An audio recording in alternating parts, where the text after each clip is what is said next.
방송사에다가 얘기할 때는 너무 솔직하고 너무 노골적으로 얘기를 했습니다. 다른 변명도 얘기하지 않고 교묘하게 얘기하지도 않고 그냥 단도직입적으로 노회찬 빼라 이렇게 얘기했습니다. 두 사람의 현역 국회의원, 한나라당 국회의원이 얘기를 했습니다. 노회찬 빼라.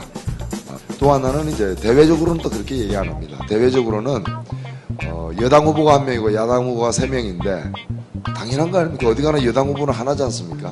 제가 생각할 땐 조국 교수를 거부한 이유는 미학적인 이유입니다. 조국 교수가 잘생겼거든요. 그러니까 아마도 그걸 가장 두려워한 것 같습니다. 경쟁심. 그러니까 경쟁이 안 되죠. 오세훈 씨하고 조국 교수가 있으면 국기가 제 친구인데 워낙 잘생겼거든요. 그러다 보니까 일단 가장 위협적인 세력으로 오세훈 후보가 두려워하는 사람이 딱 둘입니다. 잘생긴 조국 후보하고 똑똑한 노회찬 후보. 거꾸로 아닙니까?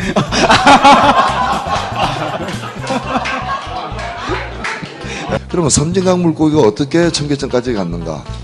제가 과거에 이렇게 뭐 잡지 같은 걸 보다 보면은 이게 회오리 바람에 막 불 때 강물에 있는 물고기가 하늘로 빨려 올라갔다가 다시 하늘에서 떨어지는 경우들이 있어요. 그래서 이 문제는 경찰에 수사 의뢰할 수는 없고 기상청에 우리나라의 섬진강에서 회오리 바람이 불어서 갈개미가 올라갔다가 청계천까지 내려온 사실이 있는지를 좀 알아봐야 되겠다 이런 생각되고요. 결국에 우리가 나중에 제보도 있었습니다만은 그런 섬진강 등 자연하천에 있는 물고기를 채집해서 청계천에 풀었다는 겁니다. 왜? 청계천은 어항이기 때문이에요. 저는 이 배에 대한 어떤 컴플렉스가 오세훈 서울시장에 있는 게 아닌가. 수상택시를 띄우겠다. 하루에 2만 명이 이용할 거다. 이렇게 해서 수상택시를 갖다가 10대를 갖다가 민간업자들이 운영하도록 하고 그 시설을 서울시가 투자를 했습니다. 그런데 제가 한 달 전에 수상택시를 타보니까 2시간 20분 탔는데 4만 원 줬습니다. 근데 볼 게 없어요. 한강을 빙 두는데 전부 다 아파트예요. 그래서 어느 아파트 살까 이런 거 이렇게 아파트 쇼핑할 때는 확실하게 그 택시를 탈 필요가 있습니다. 있는데 하루 평균 타는 승객 수가 150명이라 그러더라고요. 허황된 거죠. 서울시청가 광장에서도 스케이트장하고 광화문 광장에서도 스케이트장이라고 생각해요. 그게 원래 모델이 됐던 게 파리시청에 있던 거거든요. 근데 파리시청 시대 앞은 사실 그 도로가 별로 없어요. 그래서 거기는 되게 조그맣기도 하고 공기가 좋은 데거든요. 서울에서 미세먼지도 일종의 그 건강에 안 좋은 거고요. 그 다음에 VOC라고 하는 휘발성 유기화물이 되거는 발암물질이거든요. 그게 제일 높게 나오는 데가 시청 앞 광장, 광화문 사거리, 그리고 강남역 사거리거든요.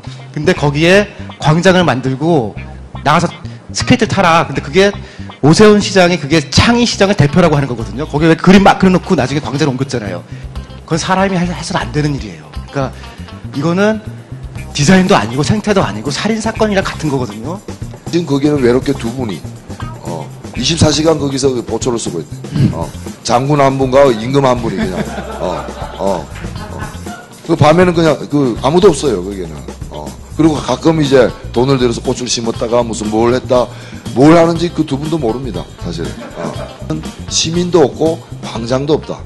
광화문 광장을 굳이 광장이라고 우리가 분類한다면 그 광장은 넓을 광장이 아니라 미칠 광장으로 바꿔야 된다. 저는 그렇게 봅니다. 때로는 이제 제가 가슴 아팠던 건 뭐냐면 거기 예술 작품까지 동원되는데 어느 날 거기다가 백남준 씨 작품을 떡하니 갖다 놓고 유리상자에 거대한 유리상자를 맡아놓고 갖다 놨더라고요.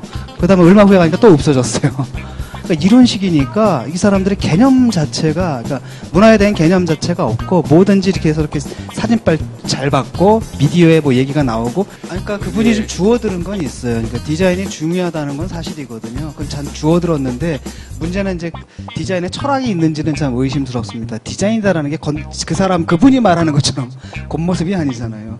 삶의 형식이거든요. 삶이 어떻게 표출되는 형식을 미학적으로 다듬는 것들이 바로 디자인인데, 문제는 뭐냐면은 제가 지금 대표적인 디자인을 누구라고 말씀을 드리진 않겠는데 그분들도 익명을 요구하는데 제발 시장님 좀 말려줘요.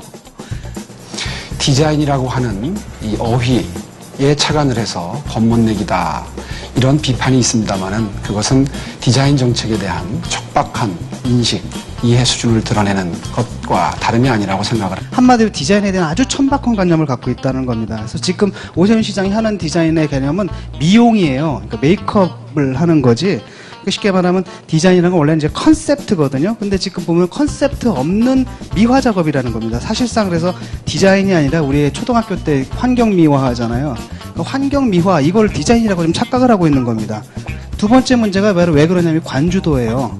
관주도니까 디자인이라는 것이 원래 상상력과 창조력입니다. 그러니까 공동체가 어떤 문제를 갖고 있는데 그 문제를 아름다운 솔루션을 찾는 거예요. 근데 지금 서울시에서 해놓은 걸 보세요. 그런 창의성과 창의성이나 상상력이 빛나는 디자인이 있느냐? 아닙니다. 메이크업이거든요. 그 다음에 굉장히 뭐랄까 천박해요. 어떻게 보면. 늘 보던 보던 것들, 그것도 획일적인 이런 것들을 보지, 거기서 어떤 창의성이나 상상력이 느껴지는 디자인을 본 적이 있으시면 한번, 시장님께 말씀드리고 싶어요. 한번 제시해 보시라는 겁니다. 그리고 전 세계 디자인 도시 서밋이 서울에서 열린 적이 있습니다. 겉멋내기였다면 겉멋내기 컨퍼런스라는 뜻이 되는데 그런 건 아니겠죠. 미래 경쟁력의 요체라는 뜻입니다. 그 디자인 서미트라는 거 있잖아요. 그 발상이야말로 정말 천박한 발상이라는 겁니다. 그래 디자인 서밋 때 110억 들여가지고 불렀는데 어떤 결과를 얻었습니까? 없어요. 이게 다 분치라는 겁니다. 그런 도대체 뭐랄까 디자이너 사람들 이렇게 모아놔가지고 뭐 하면은 서울이 무슨 디자인 경쟁력이 생긴다는 이런 발상 자체가 상당히 반디자인적인 이런 발상이다는 천박한 발상이다는 점을 말씀드리고 싶습니다. 오해가 있을까봐 제가 더 붙이면은 저는 환경미화원들이 하는 환경미화가 서울시장의 환경미화보다 훨씬 값지다는 걸 우리가 잊지 않고 있다는 걸 확인하고 싶고요. 오세훈식 디자인의 상징처럼 되어 있는 게 용산국제업무지구 등 이 재개발 문제입니다. 그 과정에서 무슨 일이 일어났습니까? 용산 참사가 벌어지지 않았습니까?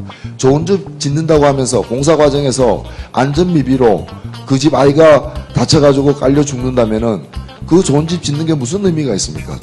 정말 이 하나고 문제는 어떻게 생각하시는지. 전 후보 이제까지 해명이 부실하다는 점을 저도 공감을 표시합니다.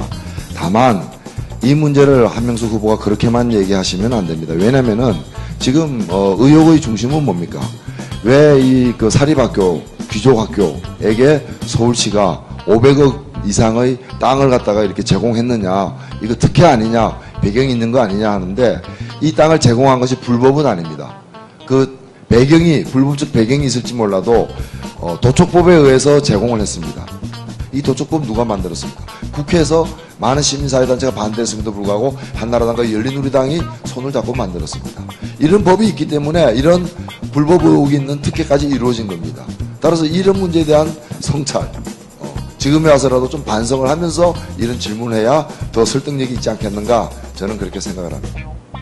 그리고 공기질도 많이 좋아졌습니다. 어제, 그제, 오늘 거의 제주도, 백령도의 연평균 미세먼지 수치보다도 더 낮은 상태가 지속이 됐습니다. 제가 원래 미세먼지로 저자로 데뷔한 사람이라서요. 지금 괜찮은 상황이 아니라는데 연평도 얘기를 막 하잖아요.